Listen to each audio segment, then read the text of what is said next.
नमस्कार विद्यार्थी मित्रांनो आणि पालकांनो, स्वागत आहे तुमचं पुन्हा एकदा माझ्या युट्यूब चॅनल वरती. आज आपण एक अशा मुलीची मुलाखत घेणार आहोत जिला रिनीट 2026 मध्ये बायो मध्ये 360 पैकी 350 मार्क्स मिळालेले आहेत.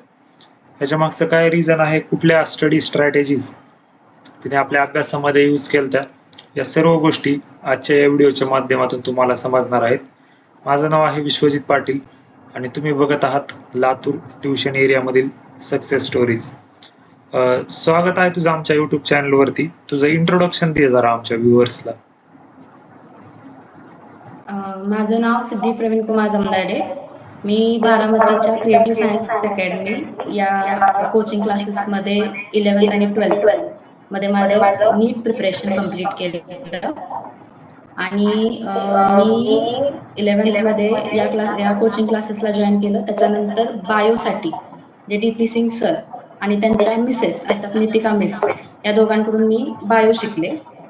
आणि त्यानंतर जेव्हा नीट एक्झाम झाली, त्यात पहिल्या नीट एक्झाम मध्ये मला 355 मार्क्स आले होते आणि सेकंड आता जी नीट एक्झाम झाली त्यात मला 350 स्कोर झाला. तुला डी.पी. सिंग बायोलॉजी क्लासेस या क्लासचा कशा पद्धतीने फायदा झालेला आहे आणि कशा पद्धतीने तू अभ्यास केलता बायोलॉजीचा स्पेशली?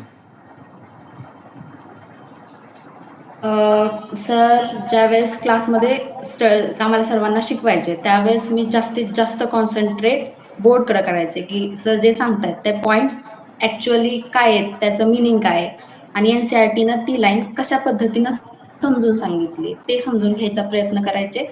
त्याच्यानंतर घरी आल्यानंतर जे मला त्यातून समजले ते स्वतः राईट करायचा प्रयत्न करायचे, जेणेकरून मला ते पॉइंट्स जास्त चांगले अंडरस्टँड होतील. त्याच्यानंतर जर एखादा स्पेसिफिक पॉइंट झाला असेल तर तो मी NCERT स्वतः वाचायचे लाईन बाय लाईन. त्याच्यानंतर त्याच्या डायग्राम जर त्या पेजवरती कोणत्या असतील तर त्या स्वतः स्कॅन करायचे, ट्राय करून बघायचे, त्यातले लेबलिंग वाचायचे आणि त्याच्यानंतर जर त्या पॉइंटवरती कोणते PYQ मध्ये क्वेश्चन्स असतील तर ते सॉल्व्ह करायचे आणि जे अकॅडमी तर्फे बुकलेट मिळालं होतं ते सुद्धा सॉल्व्ह करायचे. तर तुला नीट मध्ये कशा पद्धतीने स्कोर आला, म्हणजे फिजिक्स केमिस्ट्रीचा पण? फिजिक्स केमिस्ट्रीमध्ये माझा ऍव्हरेज स्कोर होता 120-115च्या अराउंड आणि फिजिक्स मध्ये थोडा लो होता स्कोर माझा. किती आलता फिजिक्स मध्ये? अराउंड 50-60च्या अराउंड आला होता. तुझा टोटल स्कोर काय आलेला आहे? 514. बरं, मग तुला आता गव्हर्नमेंट मेडिकल कॉलेज भेटेल, कसं वाटतं तुला? आता तुझं स्वप्न डॉक्टर बनण्याचं पूर्ण होणार आहे. अर्थातच खूप छान वाटतंय सर. मी ऍक्च्युअली प्रिपरेशन 11th पासून केली होती आणि जेव्हा मला समजलं की या पेपरसाठी बॉईज गर्ल्स खूप आधीपासून प्रिपरेशन करतात त्यावेळेस मला थोडा वेळ असं वाटलं होतं की होईल का नाही, पण ज्यावेळेस मी तर कोचिंग क्लासेस जॉईन केले त्यावेळेस मला समजलं की नाही, इतकं पण टफ नाहीये, आय विल हँडल, मी करू शकते. त्याच्यानंतर मी स्टडी केला आणि फायनली ते ड्रीम आज पूर्ण. तुझ्या आई वडिलांची पहिली रिॲक्शन काय होती ज्यावेळेस त्यांना समजलं की आता तुला 540 किंवा असे सिलेक्शनचे मार्क्स पडलेले आहेत? ते खूप खुश होते आणि आमच्या घरात पण मी पहिलीच डॉक्टर असेल जी आता डॉक्टर होणार आहे, त्यामुळे ते खूप खुश होते. आता तुला हे रिनीट आणि नीट मध्ये तुझ्या काय ह्याच्यामध्ये फरक पडला किंवा काय इफेक्ट झाला की नीटचा पेपर कॅन्सल झाला, त्याच्यामध्ये मार्क्स तुझे कमी झाले का वाढले? मार्क्स कमी झाले माझे. मला फर्स्ट नीट मध्ये 658 स्कोर येत होता. 658? हा. अरे वा. आता जे विद्यार्थी पण बोल पण एक मंथचा गॅप पडल्यामुळे थोडं डिस्टर्ब झालं. म्हणजे असं वाटलं की आपली चूक नसताना आपल्याला त्या गोष्टींची शिक्षा भोगावी लागते, असं थोडं मेंटली डिस्टर्ब झाली. बाकी मी क्लासेस जॉईन करते आणि डेली पेपर्स देत होते, त्यामुळे इतकं पण डायव्हर्ट नाही झाली. म्हणजे डी.पी. सिंग सरांनी तुम्हाला काय स्पेशल नोट्स वगैरे दिल्या होत्या का तेच NCERT बेस्ड मध्ये सगळं कव्हर केलं? म्हणजे एनसीईआरटीतल्या कॉन्सेप्ट ते एक्स्ट्रा समजून सांगायचे, त्यातले 2 पॉइंट्स एक्स्ट्रा असायचेच. आणि काही काही कॉन्सेप्ट बद्दल जे एक्स्ट्रा पॉइंट त्यांना वाटतात की विचारले जातील नाही जातील याचं माहित नाही, पण ते जे पॉइंट्स द्यायचे त्याचा नक्की फायदा व्हायचा. काही काही कॉन्सेप्च्युअल क्वेश्चन पेपर सुद्धा आम्ही सॉल्व्ह केले होते, त्यात खूप यूज झाला आम्हाला त्याचा. येस, मी पण डीपी सिंग सरांना पर्सनली ओळखतो. गेले बरेच वर्षापासून बारामतीमध्ये बायोलॉजीमध्ये टॉपचा रिझल्ट प्रोड्यूस करणारे टीचर आहेत ते.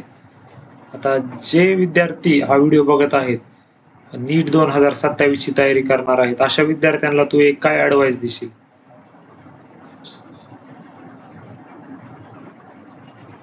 मी अशी ऍडवाइस देईन की bio as a only line by line येतो असं नाहीये, त्यात कॉन्सेप्च्युअल क्लॅरिटी असणं पण खूप महत्वाचं आहे.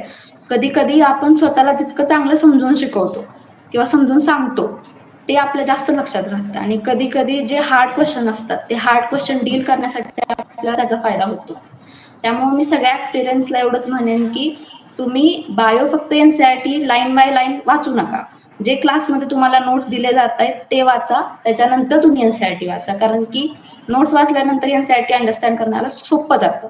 अदरवाईज जर आपण स्वतःहून वाचायचा प्रयत्न केला तर ते थोडं टफ होऊ शकतं. येस. आणि जितके पॉसिबल आहे तितके जास्तीत जास्त क्वेश्चन प्रॅक्टिस करा आणि डायग्राम्स कडे विशेष लक्ष द्या. तुझे कुठले 2 प्रश्न चुकलेले रिनीट 2026 मध्ये? माझा एक क्वेश्चन असर्शन रिझनचा चुकला होता आणि एक क्वेश्चन मॅच द पेअर्सचा चुकला होता. ते मी जरा कन्फ्यूज झाले टाइम लॅपमुळे. तुला बायोचा सगळ्यात डिफिकल्ट चॅप्टर कुठला वाटायचा ज्यावेळेस तू नीटची तयारी करत होती? मला जो प्रिन्सिपल ऑफ इनहेरिटन्सचा चॅप्टर आहे 4th नंबरचा, तो खूप जास्त टफ वाटला होता. आणि एक इव्हॉल्युशन म्हणून चॅप्टर आहे, तो रीडिंग करताना सोपा वाटतो पण त्याचे क्वेश्चन खूप क्रिटिकल यायचे. तर एक फायनल ऍडवाइस जर तुला कोणी विचारली की बायो मध्ये 360 पैकी 360 मार्क्स कसे मिळवायचे, तर काय सांगशील? मी हेच सांगेन की तुम्ही सर्वांनी DP Singh coaching classes join करा. तिथून तुम्हाला तुमचे बायोचे कॉन्सेप्ट मॅक्सिमम अंडरस्टँड होतील आणि तुमचं प्रिपरेशन इझी होईल. तुम्हाला बाकीच्या सब्जेक्ट्सकडे टाइम द्यायला जास्त वेळ भेटेल, कारण की तुम्ही क्लासमध्येच मोस्ट ऑफ द अंडरस्टँड कराल. येस, थँक्यू सो मच तुझा टाइम दिल्याबद्दल. ड्रीम मेडिकल कॉलेज कोणतं आहे तुझं? माझं dream medical college GMC Baramati आहे. Yes, all the best. Thank you.